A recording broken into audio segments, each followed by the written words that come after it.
Ruchim Habayim, welcome. I'm here with my good friend Yehoshua. Shalom, shalom, shalom, shalom, shalom. And we're actually just been studying Parashas Tetzaveh, and actually my buddy here, he's got his own YouTube channel. It's bringing Christians to Torah through Yeshua. Yeah, I'll be putting the link down below in my video. But we're just very passionate about studying, and we're in Parashas Tetzaveh, and I just wanted to share some thoughts that we came across, and it's interesting. So, like, if we go to Perek Yud Zayin, chapter 27, or Chav Zayin, Chav Zayin, chapter 27 in the book of Shemos. In verse 20 here, it says, Ve'ata tetzaveh es b'nei Yisrael v'yichu alecha shemen zait zach katit lamaor ha'alos ner tamid. And you will command the children of Israel, and they shall take for you clear olive oil crushed for illumination to light a lamp continually. So right away in our parsha, it talks about the lamp, the menorah, and what comes to mind? Hanukkah. Now you might be saying, like, Hanukkah, what are you talking about? Well, Hanukkah was a few months ago. And so, but the Talmud in the Gemara, Beis Hillel and Beis Shammai, they have a machlochet about how to light the Hanukkah. Right. And Beis Shammai says that on the first day of Hanukkah, one kindles 8 lights, and henceforth continually decreases that amount. So he starts with the large amount and then decreases each day. Why? And well, this is his opinion. And Beis Hillel, though, he says on the first day one kindles 1 light and henceforth continually increases that amount. And how many candles are actually lit throughout the 8 days of Hanukkah? 36. Yeah, 36. So what's so special about 36? And, well, the rabbis say, if you actually look at all the books in the Torah, going from Bereshis through to Devarim, all the parshas, if you start from the very last parsha in Devarim and count backwards 36 parshas, you actually come to our Parashas Tetzaveh. That's right. And if you actually start counting from Bereshis forward, then you actually come to the Parsha Parashas Ha in the book of Numbers. So here, what is Parashas Ha about? It's actually about the menorah as well. That's right. It's about the menorah. Right. And in our Parsha, we're starting with the menorah. We're talking about 36. We're talking about 36 here. And in our Parsha, it talks about the candle being lit, and it's in the singular. It says in the singular, ner tamid, but in Parashas Ha, it talks about it in plural. So this is like Shammai and Hillel. But it's interesting. We have 36. We have 36 tractates in the Gemara, right?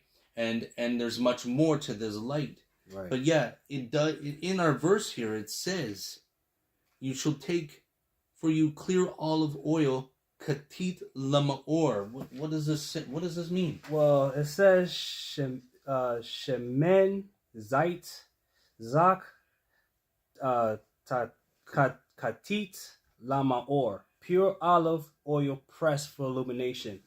So if you take the last letters, zait, katit lamaor, which is the same as which is press or crush in human terms, apply for humidity. And if you read Yeshayahu 28:5, it says that on that day the Lord of hosts will be a crown of joy. And also it says that if a person makes himself like an olive, if he is humble, pressed and trampled on by everyone in the future, Hashem shall be a crown for him, provided that he safeguards the covenant. Yeah, that's crazy. So, like, the last letters can spell keter, crown, and Yeah, and you're mentioning about humility. Right. You're talking about humility, and you know, it's just interesting because Moshe's name is actually missing from the parsha. This is also humility. We know in the Brit Hadashah, Yochanan says, "I must decrease, he Right. must increase." And here, Moshe, the rabbis say, Moshe's name is missing from this parsha, which is he was willing to actually erase his name for the sake of Israel, sacrifice himself. As we read in the next parsha, Ki Sisa, Moshe pleads with Hashem and says, "Erase me from your book." And you know, the rabbis say that Hashem honors the words of the Zaddik, so he erased him from this parsha. Mm-hmm. But we're talking about humility, and in Philippians chapter 2, verse 8, when Mashiach steps on the scene, it says he humbled himself still more by becoming obedient even to death on a stake as a criminal. And therefore God raised him to the highest place and gave him the name above every name. So it says he raised him. And you know, it's interesting because I was reading earlier on that the term ha'alot means to be raised.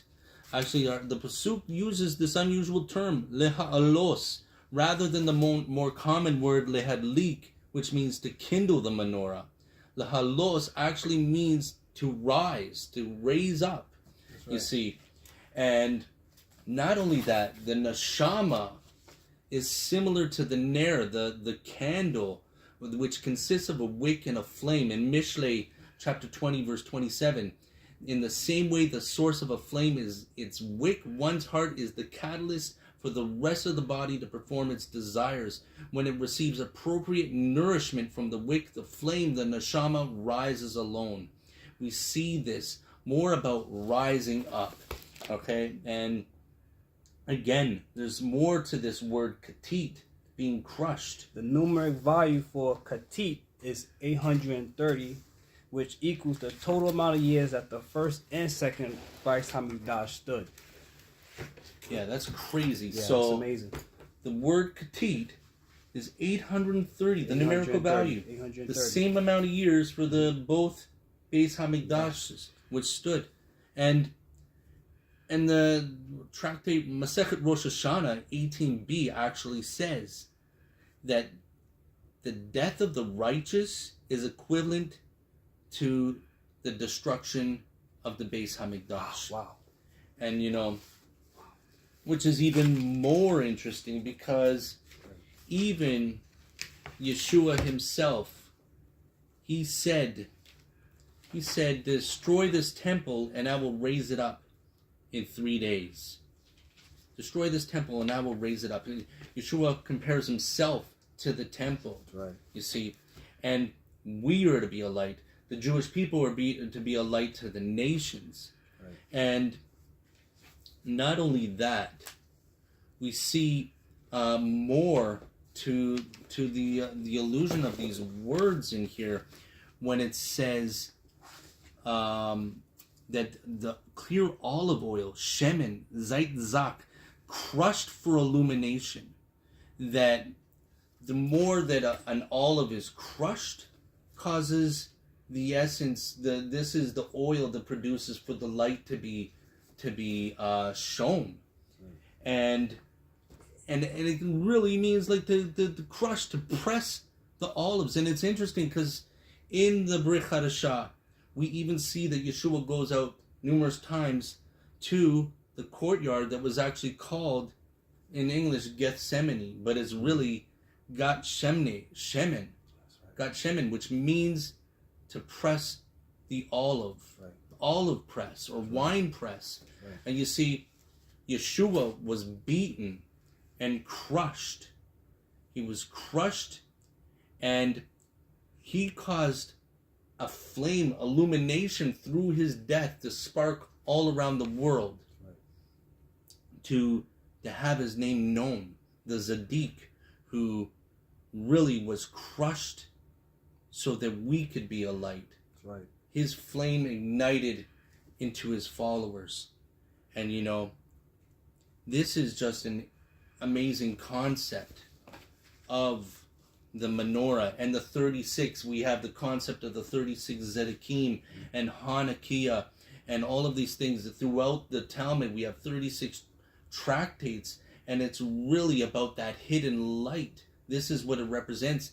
In the beginning of Bereshis, we have a hint to the Hanukkah as well. I've explained in another one of my videos about how the 36 candles are really hidden. The Hanukkah is really hidden in the first chapter of Bereshit. So here we see the olive just being crushed, the oil, the lamp, and we see that this refers to the Zadik and how Yeshua himself said, "I am the light." And so I just thought that was really amazing how especially the 36 going forward and backwards both connect to the Hanukkah and the light. And so continue to study Torah, be a light. When we study Torah, we are a light. We can be a light to others by sharing Torah and doing mitzvot. And on that note, I just want to say shalom and shavua tov. Shalom, shalom.